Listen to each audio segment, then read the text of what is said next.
김용민 브리핑.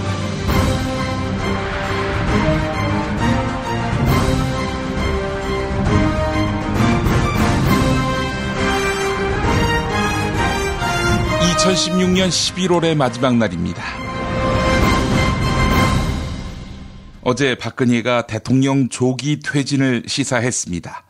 이 모든 변수는 언론의 보도나 검찰의 수사나 정치권의 압박도 아닌 바로 촛불 시민의 거국적인 요구로만 만들어진 것입니다. 더 직을 유지할 뜻이 없다고 조기 퇴진을 공언했으니까 진정성은 차치하고서라도 이는 혁명적인 상황이라 하겠습니다. 진보 논객 김규황 씨가 쓴 글입니다. 정상범주 언저리의 인간이 저런 소리를 했다면 다들 뒷목 잡고 쓰러져야 하겠지만 상대는 박근혜 아닌가? 박근혜가 어떤 인간인가? 그 입에서 임기 단축이라는 표현이 나왔다는 건 거의 다 왔다는, 조금만 더 밀어붙이면 넘어간다는 뜻이다. 네, 전폭적으로 동의합니다. 하지만 마음이 급한 일부 시민은 비박도 흔들리니 박근혜를 쫓아낼 길은 없는 것 아닌가라며 낭패감을 표시합니다. 그러나 늘 말씀드립니다만 시간은 촛불 시민 편이지 박근혜 편이 아닙니다. 주말에 촛불이 식지 않았다는 점을 보여주면 됩니다. 박근혜의 잔꾀는 결코 통하지 않는다는 메시지를 표징하는 것으로서 말입니다. 12월 3일 또 한 번 큰 촛불의 바다가 펼쳐진다면 잠시 주춤 중인 비박은 더는 딴 생각을 못할 것입니다. 지금은 촛불 이기는 장사가 없는 때입니다. 방금 박근혜의 잔꾀라고 했습니다. 어제 발언은 검토해볼 가치가 전혀 없다는 뜻입니다. 퇴진할 뜻이 진심이라면 그냥 퇴진하면 됩니다. 누구에게 결정을 위임할 여지가 없기 때문인데요. 박근혜는 메신저로서의 신뢰도가 매우 취약한 상태입니다. 뭔 이야기를 해도 진심으로 느껴지지 않습니다. 잔꾀로 반전을 도모할 수 없는 처지가 된 것입니다. 조기 퇴진을 내뱉은 말이 있기 때문에 박근혜가 만약 또다시 입장을 내야 한다면 무조건적 사퇴 말고는 딱히 답이 없습니다. 많은 언론이 분석한 대로 어제 박근혜의 발언은 야3당을 넘어 비박 진영에까지 형성된 탄핵 대오를 흐트러뜨리기 위한 꼼수일 뿐입니다. 이 꼼수는 아마 오늘로 소멸될 것입니다. 시간은 촛불 시민 편이라고 말씀드렸습니다. 이 싸움은 이제 즐기면 이기는 구도가 됐습니다. 12월 3일 또 한 번 기적을 이루어냅시다.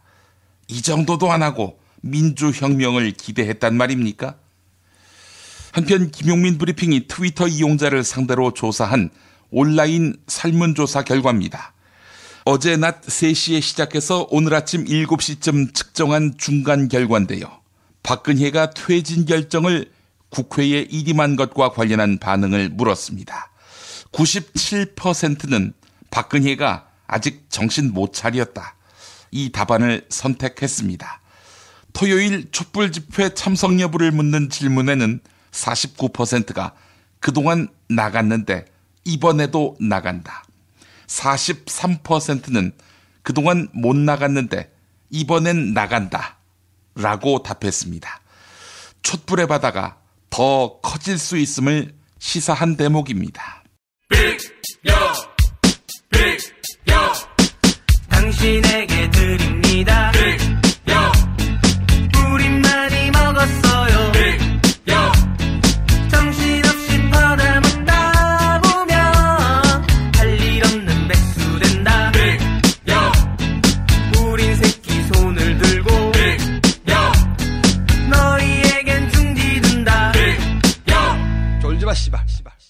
우리나라가 비준한 유엔의 아동인권협약 26조를 보겠습니다. 모든 아동이 사회보험을 포함한 사회보장제도의 혜택을 받을 권리를 가지고 있다. 이 권리의 완전한 실현을 위해 필요한 조치를 취해야 한다. 이런 내용입니다. 하지만 아동에게 건강보험료 체납자라는 꼬리표를 붙이는 게 법적으로 합당하니 문제가 없다고 말하는 사회가 바로 대한민국입니다. 대한민국 사회에서 아동이 사회보장 혜택을 누리고 있다고 볼 수 있을까요? 아동을 포함한 우리 사회 모두가 온전한 권리를 누릴 수 있도록 아름다운 재단의 60일의 건강보험증에 함께 해주십시오. 많은 분들의 참여가 필요한 상황입니다. 영희는 엄마 아빠와 떨어져 삽니다. 엄마 아빠는 가난해서 건강보험료를 내지 못했습니다. 이제 그 보험료를 영희가 내야 합니다. 대한민국에서 10살 아이에게 체나백을 독촉하는 것은 합법입니다. 영희처럼 고통받는 사람들을 위해 60일의 건강보험증 캠페인에 참여해주세요. 당신의 참여가 제도를 바꾸는 시작입니다. 아름다운 재단. 야, 너 홍어 판다 그랬지? 팔지. 근데 홍어가 진짜 그렇게 몸에 좋아? 아니 끝내준다니까. 우리 엄마 관절염인데? 홍어. 나 숙취는? 홍어. 마누라 다이어트는? 홍어. 큰이모 변비? 홍어. 작은 형 소화불량은? 홍어. 여동생 피부? 홍어. 큰 누나 주름? 홍어. 명절 때 선물은? 홍어라니까. 근데 비싸지? 열나 싸고 열나 맛있는 홍어가 있다니까. 어디? 알싸한 홍어. 네이버 검색창에 알싸한 홍어를 검색하시고 1599-6456.com 혹은 1599-6456 전화 주문도 가능합니다. 하나 더, 알싸한 홍어는 진공포장 택배 배송 판매하며 직접 개발한 특제 소스를 서비스로 드립니다. 충남 금산의 넓은 인삼밭, 정성농장을 일군 농부아버지 이정열 씨. 자연은 노력한 만큼 내어준다. 그 자연의 마음을 알기에 정성농장을 더불어 일구는 아들 이성규 씨도 아버지에게 배운 것처럼 정직하고 또 성실하게. 정성농장 홍삼은 인삼 재배부터 가공 판매까지 모두 책임지고 있습니다. 그래서 대한민국 1등 품질을 자부합니다. 검색창에 정성농장 홍삼을 검색해주세요. 정성농장 홍삼. 전화문의는 010-9754-6972.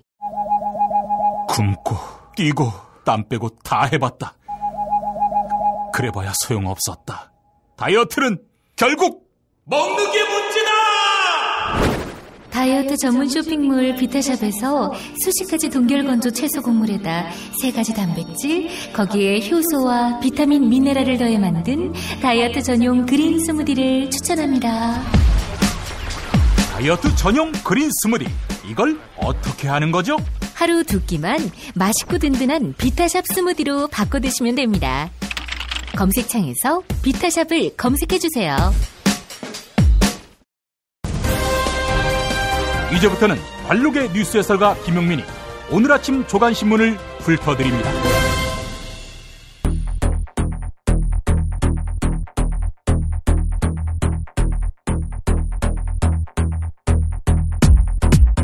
먼저 주요 뉴스입니다. 자기 퇴진 결정마저 국회에 떠넘긴 대통령. 동아일보와 중앙일보는 강도 높게 비판했습니다. 조선일보는 퇴진 일정을 명확히 하라. 친박은 이 논의에서 빠져라. 이러면서 점잖은 체합니다. 박근혜, 겉으로는 퇴진을 공식화했지요. 하지만 탄핵을 회방 놓으려는 속내가 고스란히 드러났습니다. 조국 서울대 교수가 맞대응 방안을 제시했네요. 탄핵 소추안이 부결돼도 임시국회를 열어서 계속 밀어붙이면 된다는 것입니다. 조선일보는 벌써 대선 모드입니다. 어떤 경우든, 즉 탄핵이든 질서 있는 퇴진이든 대선을 내년 상반기에 치른다는 점입니다. 외신들은 박근혜의 어제 입장 발표를 두고 하나같이 비판적으로 보도하고 있습니다. 이런 가운데 미국 국무부가 촛불 시민을 지지하고 나섰습니다. 한국 시위를 지지한다. 국민의 목소리를 내는 것이 민주주의다. 이렇게 말입니다. 복사하기, 붙여넣기 수준의 국정교과서. 이념을 떠나 기본도 못 지켰다는 평가입니다. 이런 가운데 새누리당이 국정교과서 문제에 두 손 들었다. 이런 평가가 나오고 있습니다.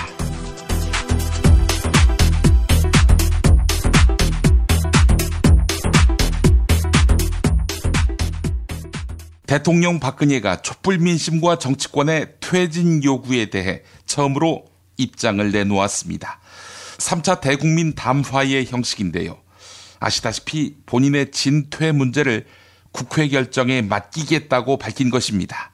하지만 어제 담화는 박근혜 최순실 게이트에 대한 책임을 지고 즉각 물러나는 것을 거부하고 국회의 합의라는 비현실적인 조건을 달아 또다시 시간 끌기에 나섰다는 평가를 받고 있습니다. 한국일보를 비롯한 거의 모든 신문의 의견이 일치합니다. 이어서 경향신문 보도입니다. 어제 대통령 박근혜의 담화 내용을 따져보면 시간을 벌기 위한 각종 복선이 깔려 있습니다. 우선 새누리당 비박계를 뒤흔들어 보겠다, 이런 의도가 엿보입니다. 친박계는 대통령이 물러나겠다고 하는 마당에 여당 의원이 어떻게 탄핵에 찬성하냐며 비박계를 압박할 수 있습니다. 또한 친박계는 국회에 안정되게 권력을 이양할 수 있는 방안을 만들어 달라며 임기 단축을 위한 개헌 필요성을 시사했습니다.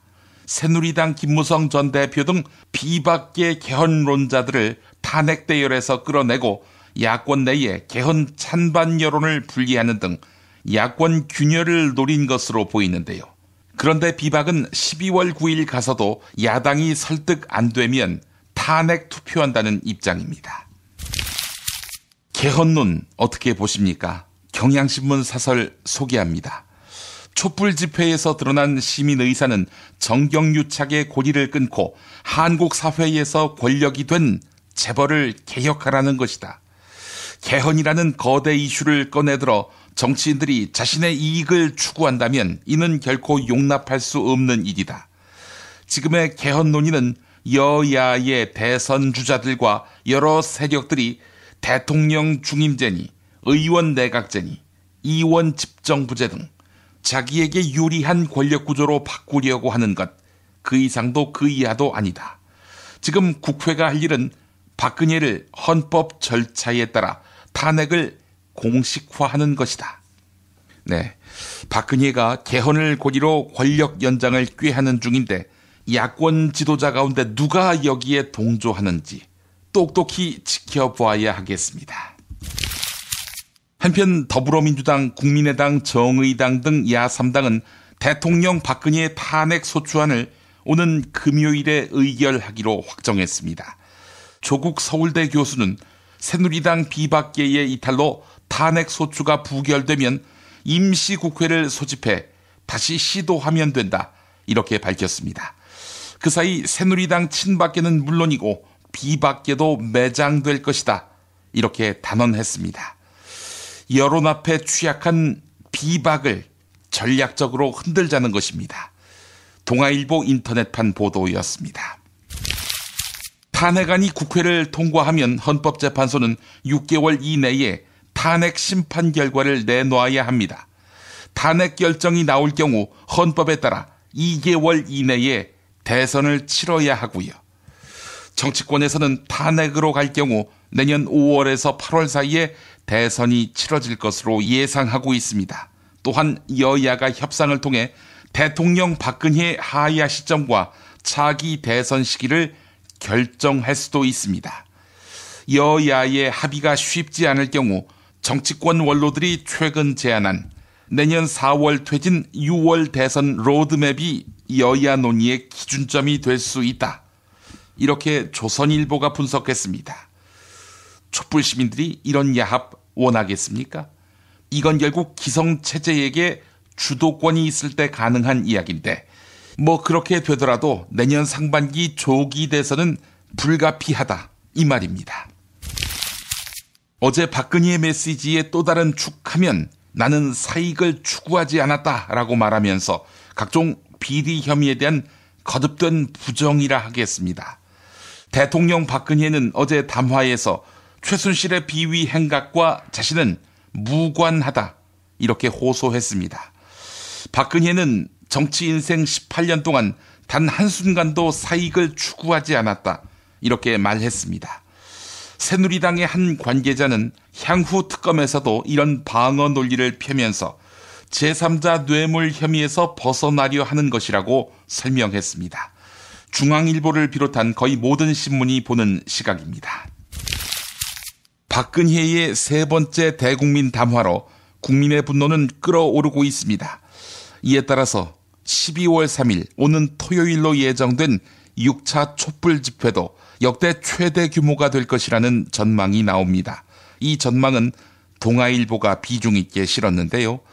매주 대통령 퇴진 촛불 집회를 주도하고 있는 박근혜 정권 퇴진 비상국민행동 그리고 참여연대는 6차 촛불 집회를 여는 오는 토요일을 박근혜 즉각 퇴진의 날로 선포했습니다.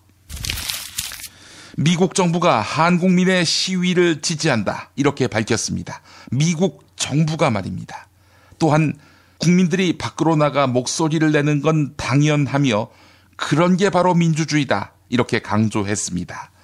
미국이 한국 국민을 지지한다는 입장이지만 뒤집어 볼 때 박근혜 정권의 정당성을 인정하기 어렵다 이렇게 판단했다는 해석도 가능하겠지요. 국민일보가 보도했습니다. 김현웅 법무부 장관이 어제 이임식을 열고 장관직을 마무리했습니다. 김현웅 장관은 이임사에서 민무신 분립이라는 표현을 썼습니다. 윗사람이 신임을 받지 못하면 아랫사람이 떨어져 나간다 이런 뜻이지요. 윗사람은 누구고 아랫사람은 누구겠습니까?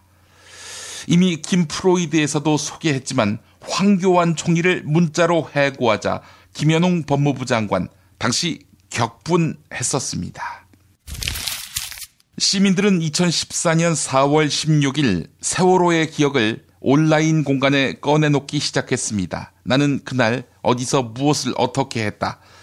이런 식의 내용인데 그날 입은 옷 7시간 동안 자신이 있던 장소의 풍경까지 상세하게 기록했습니다. 저도 한참 전에 이런 비슷한 글을 페이스북에 올린 바 있었는데요. 그리고 많은 분들의 호응을 얻었었는데요. 시민들은 그날의 기억이 생생한데 왜 대통령 박근혜와 정부 관계자들만 그날을 기억하지 못하느냐는 되물음입니다. 시민들의 기억 노트가 저장된 곳은 우리는 기억합니다. 프로젝트 사이트입니다. 한국일보 기사였습니다. 대통령이 비서실장이나 국무총리에게 알리지 않은 채 비록 짧은 시간이라도 의식을 잃는다면 어떻게 될까? 혹시라도 세월호 7시간은 그런 경우가 아닐까? 이를 우려하고 있는 한겨레 박찬수 논설위원 칼럼 살펴보겠습니다. 김대중 대통령은 재임 기간 동안 대장 내시경을 받은 적이 없다. 수면 내시경을 위해 마취제를 투약하면 한두 시간 정도 깊은 무의식 속으로 빠지는데 짧지만 이 순간은 사실상 대통령 유고 상태가 된다. 김영삼 대통령 역시 5년 동안 내시경 검사를 받은 적이 없다. 단 몇 시간이라도 심각한 상황으로 번질 수 있는 국정 공백을 우려했기 때문이다. 박근혜의 7시간은 혹시 무의식 상태였을까?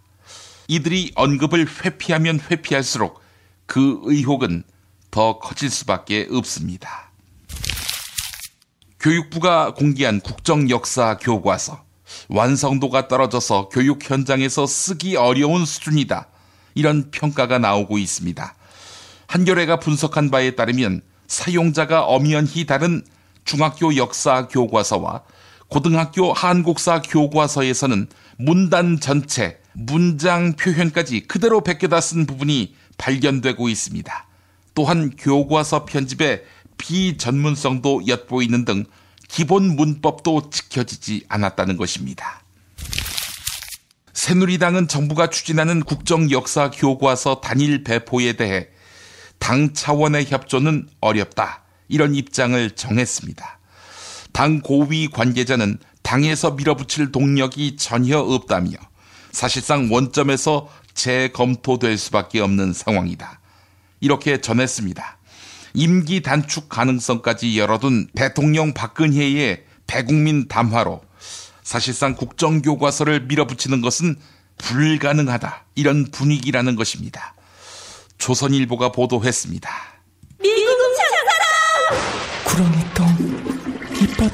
장이 살아야 내 몸이 산다.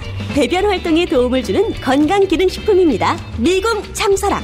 지금 검색창에 미궁 장사랑을 검색하세요. 정권교체를 함께 염원하는 판촉물 쇼핑몰 네피알. 기념품, 답례품, 기왕이면 네피알로 인터넷 검색창에 입력하시거나 032-519-4800으로 전화하세요. 카카오톡 아이디는 네피알. 일산 라페스타에 있는 풍무 양고기, 즉석에서 이 숯불에 구워먹는 양갈비하고 양꼬치, 이거 맛보시면 다른 걸 찾지 않아요. 못하니요 시방, 빨리 예약들 안 하고 031-902-9292. 수아비스랩닷컴에서 한 달간 오픈 기념 행사로 100% 페이백 행사를 진행합니다. 구매한 가격만큼 그대로 현금으로 돌려주는 100% 페이백. 부담 없이 수아비스 화장품의 효과를 확인하세요.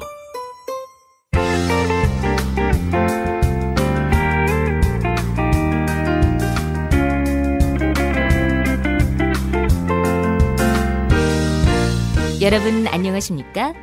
지금부터 전국 16개 시도교육청과 무관한 2016학년도 뉴스 듣기 능력평가를 시작하겠습니다. 가정이나 사무실 차량 안에 계시는 애청자 여러분께서는 팟캐스트의 음량을 알맞게 조절해 주시고 답안을 작성해 주시기 바랍니다. 모든 문제는 한 번씩만 들려드리니 잘 듣고 지시에 따라 물음에 답하시기 바랍니다. 이제 시작하겠습니다. 대화를 듣고 남자의 마지막 말에 대한 여자의 응답으로 가장 적절한 것을 고르시오. 카카, 큰일 났습니다.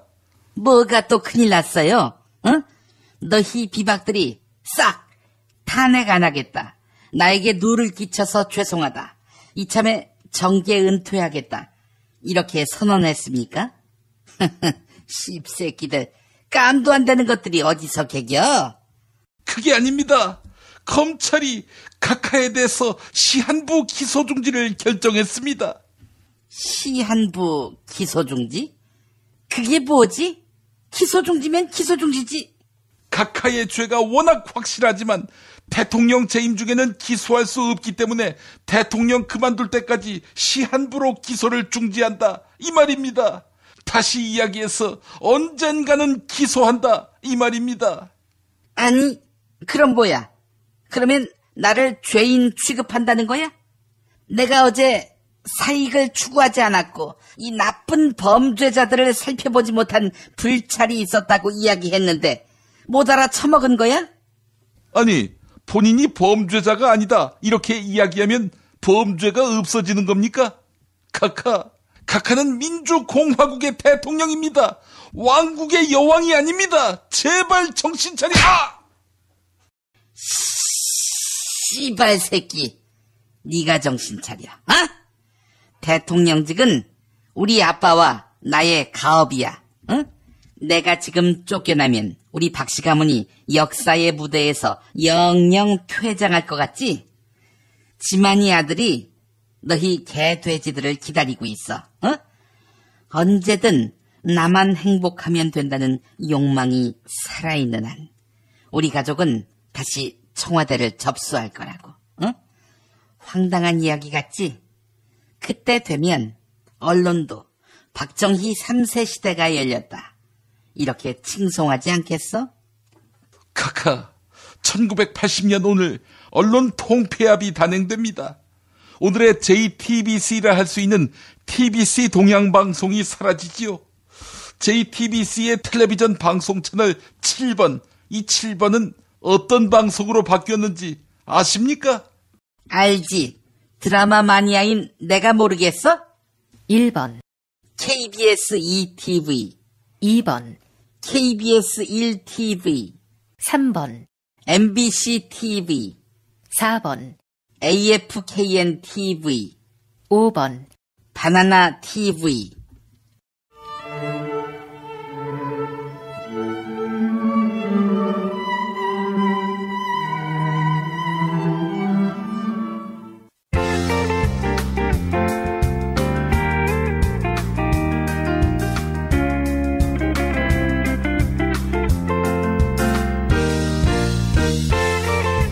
수고하셨습니다. 수험생 여러분은 팟빵 게시판에 정답과 이메일 주소, 사연을 남겨주시기 바랍니다. 당첨자는 다음 정규방송일 2부 마무리 부분에 발표합니다. 이상으로 전국 16개 시도교육청과 무관한 뉴스 듣기 능력 평가를 모두 마칩니다.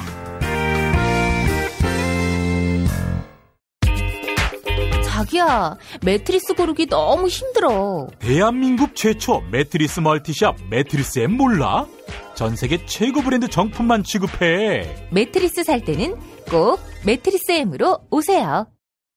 카카, 큰일 났습니다. 뭐가 또 큰일 났어요? 주진우가 아리랑 치기배를 만나서 전치 18주의 중상을 입었답니까? 그게 아닙니다. 주진우가 함세홍 신부와 함께 카카와 카카 아버지 시대를 탈탈 털어서 낸 책이 날개 돋친 듯 팔리고 있습니다. 무슨 책인데? 악마 기자와 정의 사제. 악마 기자 주진우, 정의 사제 함세웅의 속 시원한 한국 현대사 콘서트. 악마 기자 정의 사제. 왜 때리십니까? 빨리 다 사드려. 더 이상 그 책 못 읽게. 시사인북에서 나왔습니다. She never ever quits. 中国不能缺席. Der Holocaust für Deutschland. Ma senti, col dolore umano non si può essere neutrali. 국제 뉴스의 맥. 한반도와 국제 문제를 전문적으로 취재하는 황준호 기자 만나겠습니다. 황준호 기자님. 네, 안녕하십니까? 예. 박근혜의 3차 대국민 담화. 외신들 반응이 있었습니까? 예. 반응이 여기저기서 많이 나왔습니다. 예. 처음으로 퇴진 의사를 밝혔다라는 점을 일단은 주된 포인트로 보도를 했고요. 예. 그렇지만 퇴진 자체가 진짜 속내는 알 수 있다라는 점도 역시 짚고 있습니다. 예. 대표적으로 뉴욕타임스가 그렇게 썼는데요. 박근혜가 임기가 끝나기 전에 사임할 의사가 있다고 밝혔다라고 하면서도 바로 다음 문장에서 지금 임박해 있는 탄핵 표결을 차단하려는 시도다라고 풀이를 했습니다. 예. 그리고 월스트리트 저널도 분석가들을 인용해서 박근혜가 권력을 유지하기 위해서 지연작전을 편다는 해석도 있다라고 보도했습니다. 예. 또 AP, AFP, 로이터 이런 통신사들은 탄핵을 면하려는 꼼수라는 야권의 반응 이런 걸 함께 이렇게 병기하는 방식으로 담화의 다른 측면을 보여줬습니다. 예. 아니 그 사설로 박근혜의 사퇴를 요구한 해외 언론도 있었다고요? 예, 어제부터 이제 슬슬 나오기 시작하는데요. 예. 첫 번째로 파이낸셜 타임스입니다. 예. 바로 전날 아시아판 일면을 털어가지고 그냥 한국 문제를 잔뜩 보도했던 파이낸셜 타임스였는데요. 예. 어제 사우스 코리아의 대통령은 나라를 먼저 생각하라 라는 제목의 사설을 써서 예. 사퇴를 촉구했습니다. 예. 사설을 보면은 박근혜의 대통령 당선은 미혼인 그가 국가와 결혼했다라고 믿었던 지지자들에 의해서 가능했고 국민의 이익을 최우선시하는 대통령이 될 것으로 받아들여졌다라고 하면서 이제는 박 대통령이 지지자들의 그 믿음을 지켜야 될 때가 됐다라고 비꼬았습니다. 예.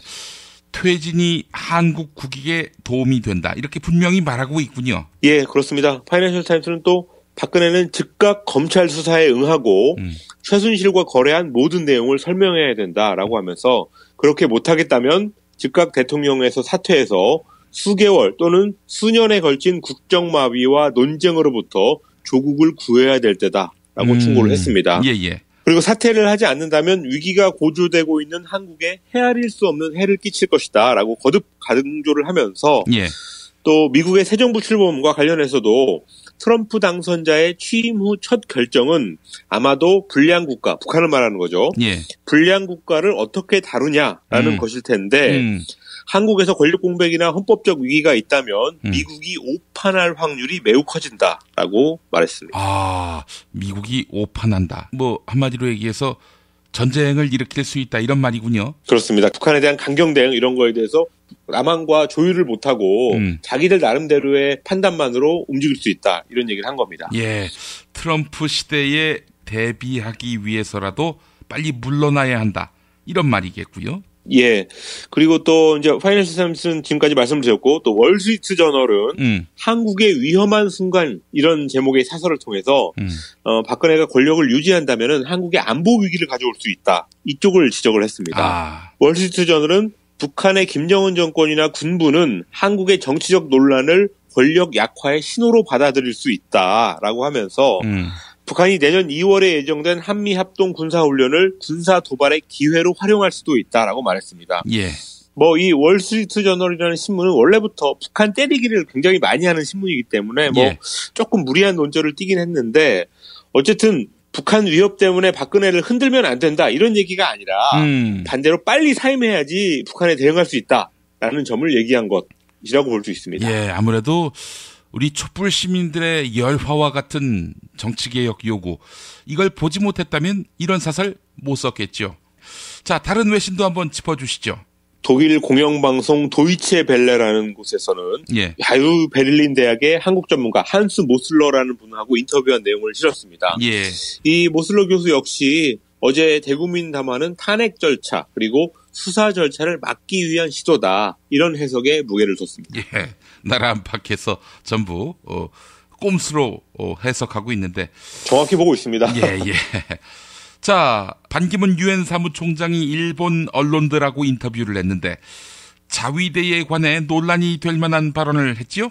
예, 일본 정부가 최근에 남수단에 배치된 유엔 평화유지활동 PKO 부대에다가 출동 경호 임무를 부여한 것, 이것을 반 총장이 거론하면서 세계에 보다 큰 공헌을 하려는 것에 대해서 깊이 감사하고 있다라고 말했습니다. 이 출동 경호라는 건 한마디로 해서 그 해외에 파병된 자위대의 무기 사용 가능성을 넓히는 조치입니다. 예. 일본 정부는 야당과 시민단체의 반대를 무릅쓰고 남수단 파견 자위대에 이 출동 경호 임무를 부여했는데요. 물론 유엔의 요청이 있을 때라는 것을 전제를 하고 있지만 어쨌든 직접 공격을 받지 않아도 사격을 할 수 있다라는 거기 때문에 이 일본의 군국주의 행보 중에 하나다라고 꼽히고 있습니다. 뭐 반 총장이 PKO 활동에 대해서 일반적인 그냥 립서비스 수준으로 한 얘기다 이런 해석도 있지만 일본 교도통신은 출동 경호를 염두에 두고 이런 말을 했다라고 보도해서 논란이 되고 있습니다. 예, 임기 후 계획에 대해서도 언론 보도가 나가니까 뭐 정정하는 일이 있었다고요? 예, 반기문 총장 뭐 대언론 관계 잘한다고 소문난 분인데 왜 이렇게 좀 이상하게 하는지 모르겠습니다. 예. 임기 후 계획에 대해서 반 총장은 내년 1월 1일이 되면 민간인으로서 한국에 돌아가서 국민의 한 사람으로서 고향을 위해서 뭐가 가능할지 친구들 그리고 한국 사회의 지도자들과 얘기하고 싶다라고 말했습니다. 예. 반 총장의 임기는 올해 12월 말일 31일에 끝나는데요. 이 발언은 대권 도전을 시사하는 거다 이렇게 해석한 한국 언론들이 있습니다. 예. 근데 여기서 뭘 정정해 달라고 한 겁니까? 예, 이 발언이 일본 언론에 보도된 후에 유엔 사무총장 대변인이 성명을 발표해서 일종의 정정 보도 요청을 했는데요. 1월 1일에 돌아간다, 한국으로 돌아간다라고 말하지 않았다. 1월 1일은 민간인으로 돌아가는 날짜고 한국에 돌아가는 시기는 1월 중순이 될 걸로 예상한다. 라고 말했습니다. 뭐 사실 1월 1일이나 중순이나 큰 차이는 없어 보이는데 이렇게 예민하게 반응한 것 자체가 역시 대권 도전을 염두에 둔 어떤 속내 이런 것들을 내비친 게 아닌가 이렇게 해석이 되고 뭐 어떤 세력으로 가야 될지 어떤 세력으로 붙어야 될지 관망 시간을 벌어보려고 하는 게 아닌가 뭐 이렇게 해석할 수밖에 없는 것 같습니다. 아이고 이렇게 고민과 우려가 많으신데 속히 박근혜가 퇴진을 해서 전국이 안정돼야겠군요. 어느 세력에 붙어야 할지 이 고민을 줄여드리기 위해서 말입니다. 예, 최순실 뭐 국정개입 사건에 대해서도 한마디 하기는 했습니다. 예. 엄청나게 많은 국민의 분노와 불만을 보고 있다라고 하면서 국민의 한 사람으로서 명예에 깊은 상처를 입었다라고 말했습니다. 예. 또 한국 국민은 회복력, 민주적 성숙, 연대, 또 현명함 이런 것들로 위기를 극복할 수 있을 거라고 확신하고 있다. 이렇게 뭐 역시 기름장어 같은 말을 했습니다. 아니 그런데 명예에 깊은 상처를 입었다 이 말로 보자면 박근혜를 우회적으로 비판하는 거 아닙니까? 그렇습니다. 약간 또 거리를 둘 수도 있다. 친박 세력으로 가지 않을 수도 있다. 이런 말을 시사한 거라고 해석한 그런 사람들도 있습니다. 예. 그리고 유엔 사무총장 임기 중에 북한 방문에 대해서도 한마디 했는데요. 예. 현실적이지 않다 이렇게 얘기를 하면서 사실상 포기하는 메시지를 냈습니다. 근데 이 유엔 사무총장이라는 정말 중요한 자리 10년 임기 동안 북한 방문 같은 구체적인 행보를 한 번도 하지 않은 분. 이런 분이 만약에 한반도 평화의 지도자 이런 걸 내세우면서 대통령에 나선다면은 알맹이 근거가 없는 얘기가 될 것 같습니다. 예. 자, 중국이 군함 100척을 동원한 서해 훈련을 지난 9월에 실시했는데 그런데 그 사실을 어제 발표했어요. 예, 한국의 사드 배치에 대한 강한 경고성 행동인데요. 실제 훈련은 한참 전에 해놓고 어떤 경고가 필요한 시점에 이렇게 딱 공개를 하는 거. 이게 중국이 중요한 외교적인 메시지를 낼 때 자주 쓰는 수법입니다. 예. 또 그럴 때마다 언제나 훈련 장면을 찍은 사진도 같이 내놓는데 어제도 그 미사일 발사 사진 2장을 공개했습니다. 9월 중순에 했던 이 훈련 규모가 엄청 컸는데요. 전함 100여 척 그리고 전투기와 폭격기 같은 군용기 수십 대, 또 방공, 해안방어, 전자전 병력 이런 군인들이 동원이 됐습니다. 아니 그렇다면은 중국이 서해에서 훈련을 했다는 이야기인데 우리 군은 당연히 인지했겠죠? 아마 인지를 했을 것 같습니다. 그렇지만 이게 중국의 눈치를 보는 상황이기 때문에 중국이 발표하기 전까지는 언론에 흘리지는 못하는 그런 상황이 돼서 지금 2개월 동안 온 것 같습니다. 예. 지금 이 시기가 사드 배치 철회를 압박할 타이밍이라고 본 것 같다. 그런 해석도 나올 법해요. 예, 뭐 박근혜 정권이 오늘 내일 하는 그런 시점이기 때문에 밀어붙여야 된다. 그리고 또 일본에서 또 사드 배치 얘기가 나오고 하니까 이런 경고를 해야 되겠다라고 보는 것 같습니다. 예. 황구시보는 이 훈련의 시기가 한국이 중국의 반대를 무릅쓰고 사드 배치를 재확인할 때와 겹친다라고 하면서 한국을 겨냥했을 가능성이 있다 이렇게 해석을 했습니다. 근데 뭐 중국 언론들이 이게 흔히 쓰는 유체이탈 화법인데요. 네. 한국을 겨냥한 거다 이런 얘기입니다.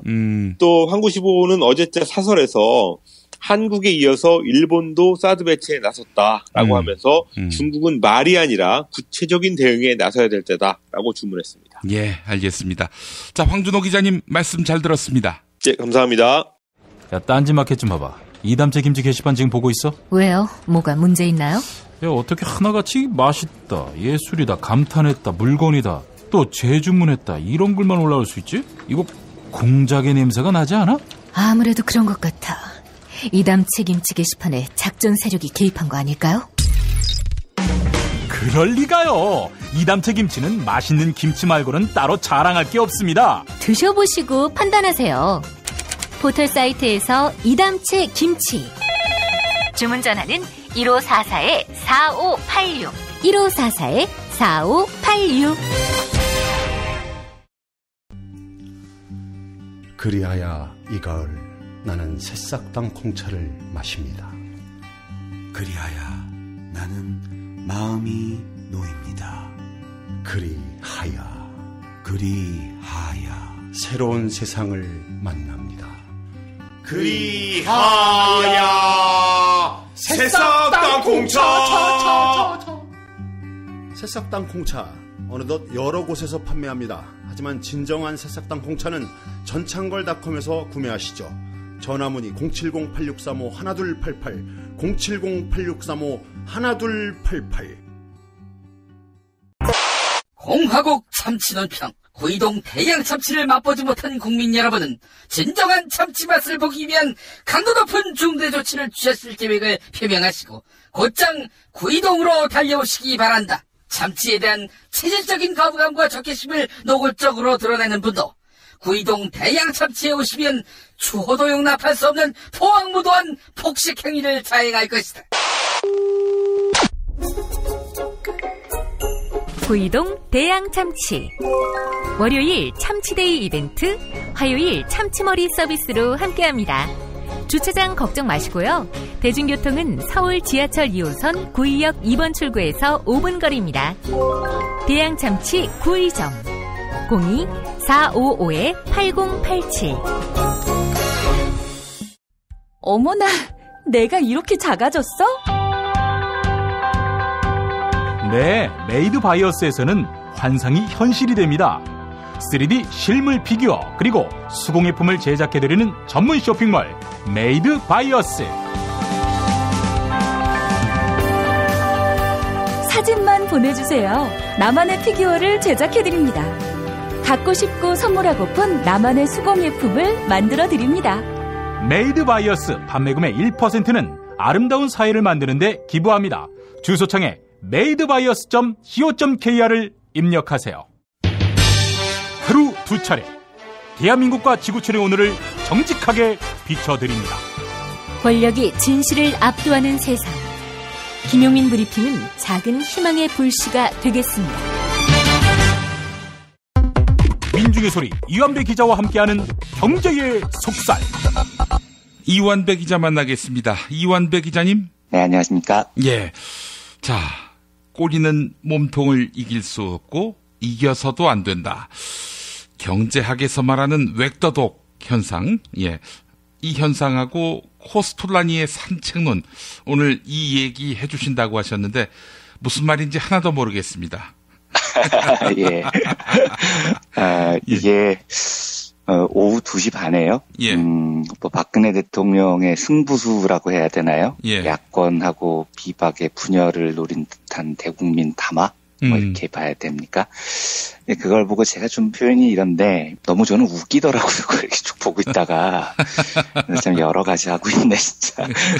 제가 사실은 오늘 그 2시 반에 라이브로 보면서 즉각 퇴진한다라는 한마디 외에는 다 의미가 없을 거다라고 생각을 하고 저는 들었어요. 예. 근데 처음에 시작부터 뭐 사심이 없었다는 둥 헛소리를 해대길래 아유 뭐 오늘도 아니겠구나 하고 그냥 끝까지 웃고 들었습니다. 그래서 그게 이제 하루 종일 기억에 남아서 경제학에서 말하는 본질과 현상에 대한 그 관계예요.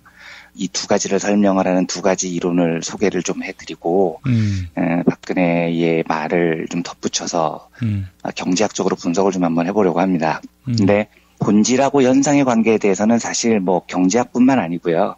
사회학, 철학, 정치학 아주 곳곳에서 많이 다루죠. 그런데 경제학에서는 이걸 다루는 방식이 실제로 경제적 현상으로 나타나는 모습을 보고 분석을 합니다. 그래서 사회학, 철학, 정치학보다 깊이는 좀 얕지만 예. 이해하기에는 훨씬 더 심플해요. 그런 장점이 있습니다.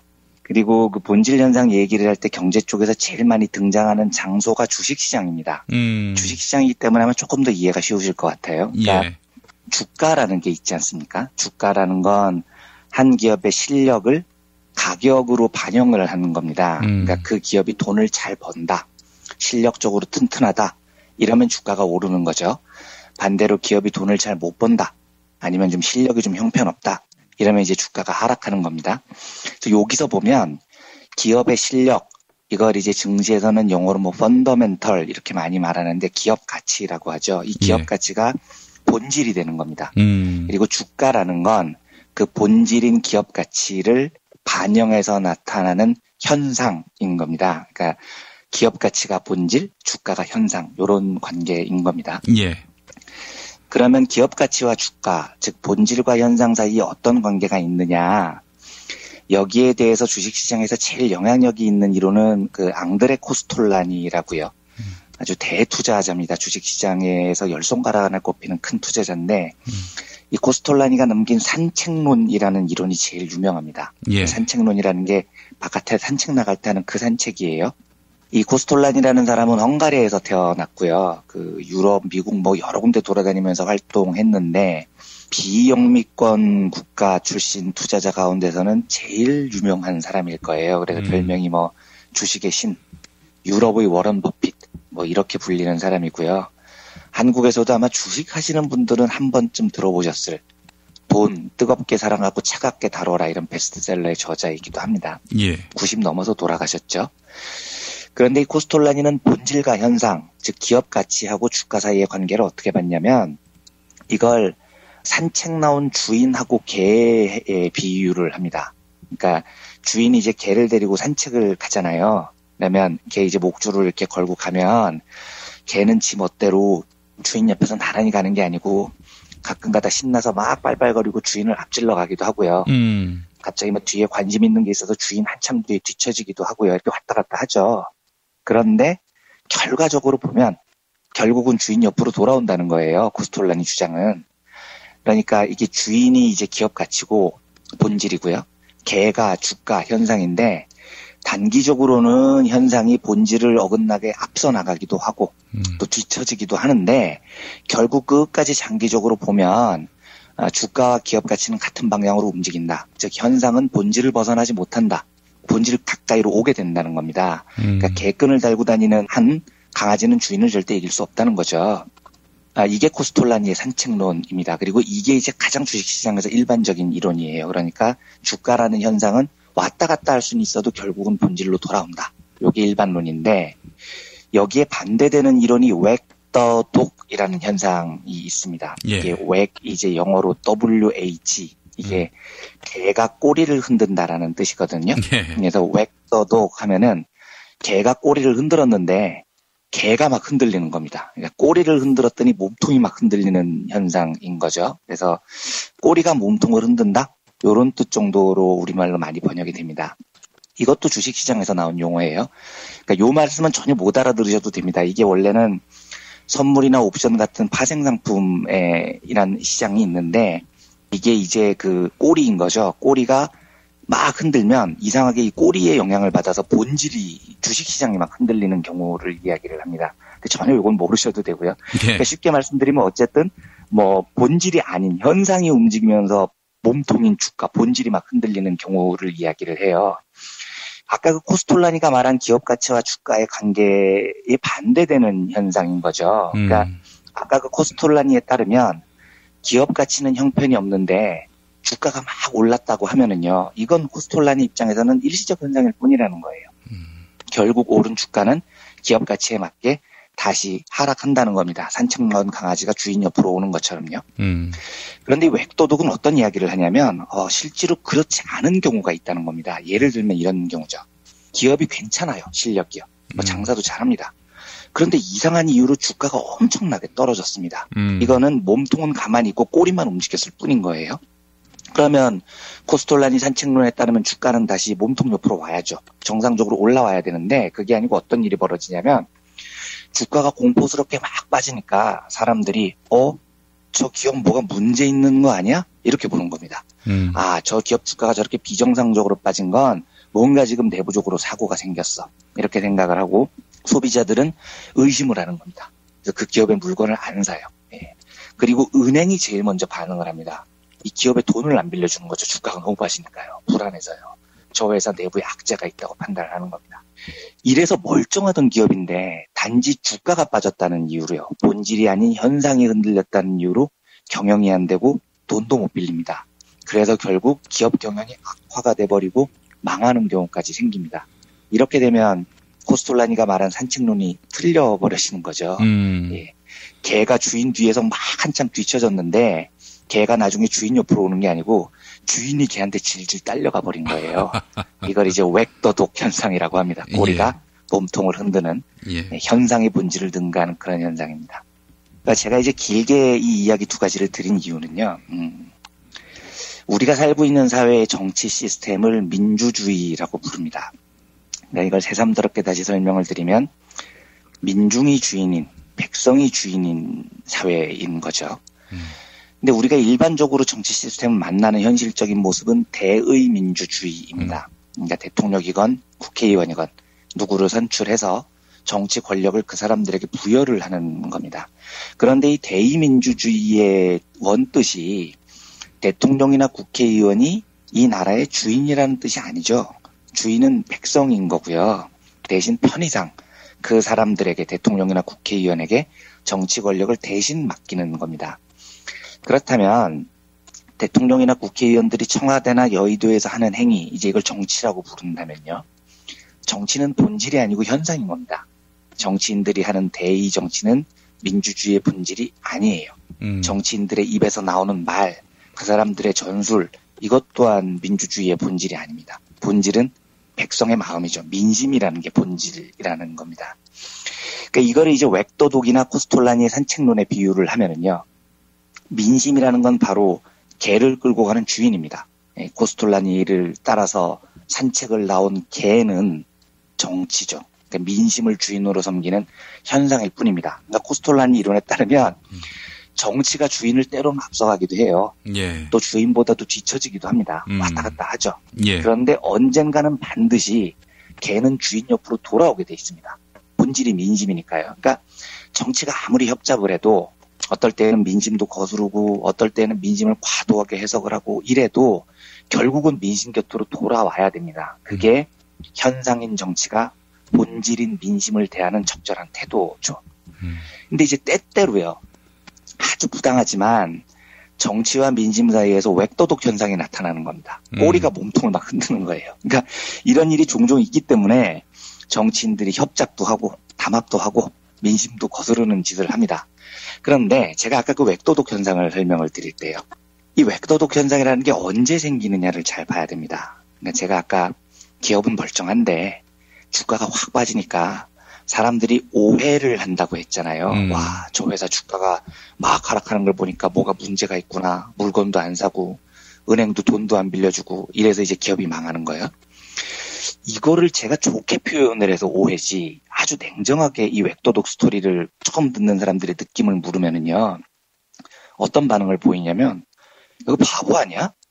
아니 주가가 좀 빠졌다고 그래도 기업이 어떤 회사인지 제대로 알아보면 회사가 아무 문제 없다는 걸 알 수 있는 거잖아. 근데 왜 그걸 속아?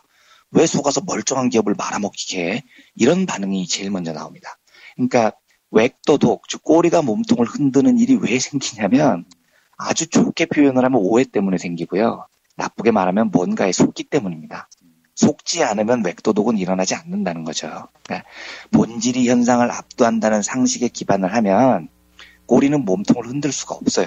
그런데 많은 사람들이 그 꼬리 흔드는 게 너무 현란해가지고 그 현상의 모습에 속으면 꼬리가 몸통을 흔드는 일이 생기는 겁니다. 예. 그러니까 웩도독이라는 건 대중의 오해 혹은 속아 넘어가는 것 그리고 그것을 속이려고 하는 거짓 이런 것에 근본적으로 기반을 한다는 겁니다. 제가 그 박근혜의 기자회견 한 5분 남짓한 그걸 들으면서 계속 그 생각이 들었습니다. 임기 단축이라고 표현을 했죠. 심지어 그 기자회견 초반에는 나는 아무 죄가 없어 이렇게 시작을 하잖아요. 예, 사심이 없었다는 둥, 사익을 추구하지 않았다는 둥, 공적인 사업이라고 믿고 추진했다는 일이었다는 둥, 뭐 어떠한 개인적 이익도 취하지 않았다는 둥이요. 그리고 나서 이제 대통령직의 임기 단축을 포함한 진퇴 문제를 국회 결정에 맡기겠다고 했습니다. 예. 제가 그 발언이 어떤 정치적인 의미가 있는지 해석할 그 정치적 식견은 없지만요. 뭐 여러 전문가들이나 언론 보도를 보면 대의민주주의라는 제도를 활용을 해서요. 국회라는 곳이 있으니까요. 국회를 어떻게 해가지고 분열시켜서 탄핵 여론을 어쩌지 좀 무마시켜 보겠다라는 해석이 가장 일반적인 것 같아요. 그래서 그 뒤에 뉴스를 보니까 비박이 조금 멈칫했다느니 뭐 백석이 넘는 새누리당이 앞으로 어떤 입장을 보일지 뭐 좀 주목이 된다는 이런 뉴스들이 나오더라고요. 그래서 공이 국회로 넘어갔다. 그러니까 이제부터는 국회에서 지지고 볶으라 뭐 이 이야기인데요. 국회에서 어떻게 논의를 하든요. 저는 솔직히 말하면 관심이 없습니다. 왜냐하면 어떤 형태이건 국회에서의 논의는 대의민주주의일 뿐입니다. 그건 민주주의의 본질이 아니에요. 예. 한국 사회가 민주주의 사회라고 부르는 것은 민주주의 체제의 본질이라는 건 대의민주주의를 나타내는 국회에 있지 않고요. 그건 현상일 뿐이고요. 본질은 민중들의 마음, 민심에 있는 겁니다. 백성의 뜻이 바로 이 민주주의 정치사회 시스템의 본질이라는 거죠. 그런데 지금 박근혜가 하고 있는 짓은 민주주의의 현상일 뿐인 본질이 아닌 국회를 어떻게 갈라쳐서 이용해서 본질인 민심을 한번 거슬러 보겠다는 겁니다. 그러니까 웩도독을 한번 노려보겠다는 거죠. 꼬리를 흔들어서 몸통을 한번 흔들어 보겠다는 겁니다. 지금까지 탄핵 정국을 보면 한 달이 넘는 시간, 좀 길게 보면 박근혜 집권 4년의 시간을 보면은요. 한국 정치는 끊임없이 이 박근혜 일당들이 웩도독을 노렸었지만 저는 이 4년의 시간 동안 코스톨라니의 산책론이 더 적절하게 한국 사회를 설명했다고 믿습니다. 예. 어떨 때 여론조사를 해보면 새누리가 180석을 차지할 것 같았어요. 그리고 세월호 진실은 또 영원히 못 밝힐 것 같기도 했었고요. 백남기 농민께서는 물대포에 맞아서 1년 넘게 병석에 계시다 돌아가셨고요. 막 이 정치라는 현상이 산책 나온 강아지가 너무 민심에 발을 못 맞춰서 막 뒤로 쳐져 있고 이랬었죠. 그런데 결국 촛불이 한번 타오르니까 강아지는 주인 곁으로 옵니다. 예. 예. 처음에 야당들이 얼마나 미적미적했습니까? 근데 결국은 본질인 민심 옆으로 돌아오잖아요. 만약에 산책 나온 강아지가 끝까지 주인 옆으로 안 오고 끝까지 버텨가지고 주인이 강아지한테 끌려가는 이 웩도독 현상이 생기려면은요. 민심이 정치에 속아야 돼요. 예. 백성이 무지하고요. 이 속임수가 또 전제가 돼야 됩니다. 그런데 반대로 말씀드리면 민중들이 속지 않으면 꼬리가 몸통을 흔드는 일은 정치가 민심을 거스르는 일은 생기지 않거든요. 예. 그러면 이제 박근혜 노림수에 비박이 어떻게 움직이느냐, 이게 관심사인 모양이던데요. 정치권이 어떤 흐름을 보이느냐. 예. 저는 확신합니다. 저게 먹히느냐 안 먹히느냐는 박근혜 이 꼬리 흔들기에 민중들이 속느냐 안 속느냐에 달려있을 겁니다. 예. 근데 우리가 안 속으면 정치는 절대로 민심을 거스르지 못할 거예요. 산책 나온 강아지가 어딜 감히 주인 옆으로 안 오고 어딜 가겠습니까? 정치가 민심을 거스르고 어디를 가겠어요. 반대로 이제 비박이 어떻게 나올까를 막 관심사가 쏟아지고 야당 내 의견이 막 분분하고 이 현란한 꼬리 흔들기에 국민이 속으면은요, 어쩌면은 이제 정치가 민심을 거스르는 웩도덕 현상이 나타날 수도 있겠죠. 그래서 저는 문제가 되게 간단해 보였어요. 그냥 제가 낮에 이 딱 보고 나서 온라인에 횃불 구매를 줘봤거든요. 주말에는 횃불 들고 나갈까. 횃불을 파는 데가 있는지 살펴봤는데 잘 안 보이더라고요. 근데 제 생각은 이거였습니다. 그만 까불어라. 이렇게까지 보여줬는데도 모르면 신이 아량을 베풀어서 한 번 더 보여주겠다, 민심이라는 걸. 저는 이런 생각이 들었습니다. 그 좀 오래된 영화 하나 말씀드리려고 합니다. 정치 영화인데요. 이거 저도 본 적이 하도 오래돼서 이제 기억이 좀 가물가물하긴 합니다. 그런데 굉장히 재밌게 봤던 기억이 있어요. 예. 1997년 작인데 제목이 웩도독입니다. 그런데 더스틴 호프만하고 로버트 드니로가 나오는 미국 대선 관련한 영화였어요. 근데 대충 줄거리를 기록해 보면 대통령이 재선을 앞두고 성추행을 해가지고 거의 이제 재선이 불가능한 상황에 몰렸는데 백악관 참모진이 갑자기 전쟁을 조작을 합니다. 막 전쟁 분위기를 만들어서 그래서 끝내 재선에 아주 큰 표 차이로 성공을 해요. 웩도독이 성공을 한 거죠. 그래서 전쟁 공포에 휩싸인 국민들이 이 성추행한 대통령을 89%라는 지지율로 당선을 시켜주는 그런 영화예요. 그러니까 정치적 술수가 민심을 거스르고 정치 기술이 끝내는 본질인 민심을 뒤집는 그런 영화입니다. 근데 이제 이 영화를 보면 웩도독이 왜 성공하느냐, 결국은 국민이 속았기 때문이다라는 결론이 나오는데요. 이 영화 스토리가 중요한 게 아니고요. 이 웩도독 영화 처음에 딱 첫 장면에 굉장히 흥미로운 자막이 쫙 올라가요. 어떻게 나오냐면, 야, 너 개가 왜 꼬리를 흔드는지 알아? 그건 개가 꼬리보다 똑똑하기 때문이야. 그런데 만약 꼬리가 개보다 더 똑똑하면 꼬리가 개를 흔들어대는 일이 벌어지겠지. 이렇게 자막이 올라옵니다. 그러니까 개가 꼬리를 흔든다는 건 개가 꼬리보다 똑똑하기 때문이고요. 그런데 만약에 꼬리를 먼저 흔들었는데 본질이 흔들리면, 개가 흔들리는 거면 이건 언제냐? 꼬리가 개보다 더 똑똑할 때죠. 개가 무지해서 속기 때문인 겁니다. 민심이 정치를 이끌 때가 언제냐? 민중이 정치인들보다 더 똑똑하고 현명할 때라고 저는 믿습니다. 반대로 정치가 술수를 부려서 민심을 왜곡할 때는 언제냐? 그건 이제 안타깝게도 정치적 술수가 민심을 속일 수 있을 때 그런 일이 벌어지는 거죠.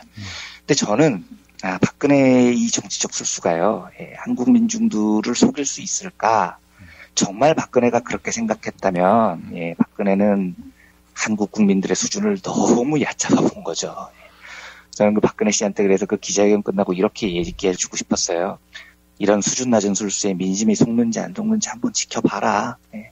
그리고 자기의 술수가 얼마나 얕은 것이었는지를 아는 데까지 시간이 얼마 안 걸리게 될 거다. 그리고 좀 여담 비슷하지만 이런 농담도 생각이 나더라고요. 마이크 타이슨이 예전에 그런 얘기를 한 적이 있었거든요. 타이슨 상대가 타이슨을 상대하기 전에 나는 이런 전술로 타이슨을 이길 거야 라고 막 기자회견을 했을 때 타이슨이 기자회견장에서 이렇게 얘기를 한 적이 있습니다. 누구나 나와 싸울 때는 그럴싸한 계획이 있다. 나한테 한 대 쳐맞기 전까지는 말이지. 이렇게 얘기를 합니다. 박근혜의 계획도 그런 거겠죠. 그럴싸하다고 생각을 하고 이걸 발표를 했는지 모르겠습니다. 그런데 민중들의 민심의 바다에 제대로 한 대 맞아보기 전까지는 그걸 그럴싸하게 생각하고 있는지는 모르겠지만, 한 번 더 맞아보면 생각이 저는 조금 달라질 거라고 생각을 합니다. 정치권이 어떻게 움직이는지 저는 전혀 신경을 안 쓸 겁니다. 솔직히 신경 쓸 필요도 없다고 생각을 했어요. 그리고 저는 믿습니다. 제가 자주 이 방송을 통해 말씀드리지만 정치인들이 정치의 길이 따로 있다고 떠드는 건 그렇게 하라고 하십시오. 시민에게는 시민의 길이 있다고 믿습니다. 왜냐하면 민주주의의 본질이 우리거든요. 우리가 몸통이고요. 그리고 우리는 정치라는 개를 산책시키러 나온 개 주인입니다. 그래서 우리가 제대로 정신을 차리고 속지만 않는다면 정치라는 강아지는 결국 주인 옆으로 오게 돼 있습니다. 그러니까 시민으로서 여전히 뜨겁게 싸워야 될 분명한 이유를 다시 한번 확인시켜준 그런 박근혜 담화문이었다고 생각을 하고요. 본질인 우리 시민들이, 저도 이제 그 시민의 한 명으로서 정치라는 꼬리를 어떻게 흔들어도 결국은 강아지는 주인 옆으로 올 수 있다는 걸 이번 주말에도 다시 한번 보여주고 싶다는 이 열의를 자극하는 그런 담화문이었습니다. 사실 지난 한 달 돌이켜보면은 박근혜가 자신의 잘못을 인정하진 않았지만 조기 퇴진할 의사를 밝힐 거라고 기대하거나 예측했던 사람이 아무도 없었습니다. 거의 없었죠. 네.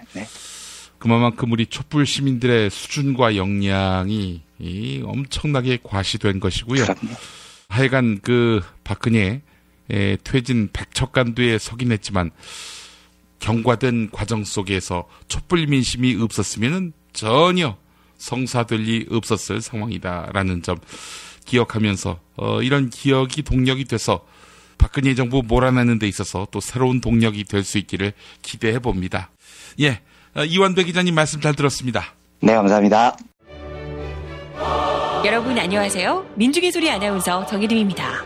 이 어묵한 여왕님 치하에서 다들 잘 견디고 계시죠? 오늘도 종편의 주옥 같은 헛소리에 혼이 정상인 듯 정상 아닌 비정상 같은 여왕님의 우주 타령에 고구마 100개쯤 한꺼번에 삼킨 듯 답답한 마음에 죄 없는 가슴팍만 두들겨대고 계세요. 이젠 시원한 사이다 같은 민중의 소리와 함께하세요. 잘 키운 진보 언론 열종편 안 부럽습니다. 한 달 10,000원 소액 CMS 후원으로 민중의 소리에 큰 힘이 되어주세요. 1661-0451 1661-0451 전화 기다릴게요.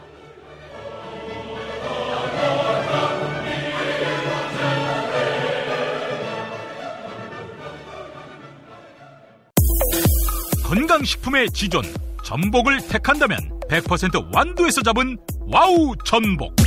네이버에서 와우 전복을 찾으세요. 010-2443-0818 포르투갈 정통의 레시피로 만드는 에그 타르트, 달콤함 그 이상의 감동. 타르트팜 킨텍스점. 일산 전 지역 배달, 단체 주문은 수도권 가능.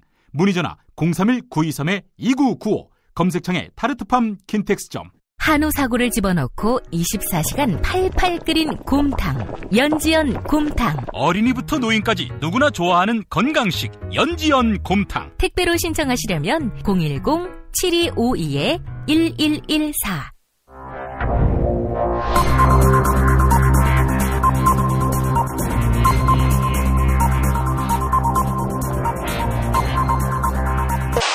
공화국 논평.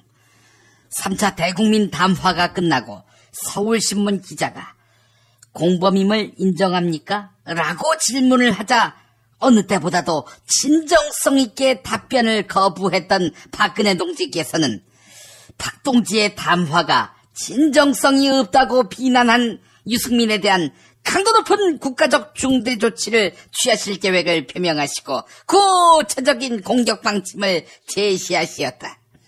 경애하는 박근혜 동지의 단호한 결심은 박동지의 탄핵을 주장하고 있는 변절자 유승민에 대한 격한 분노의 표시다.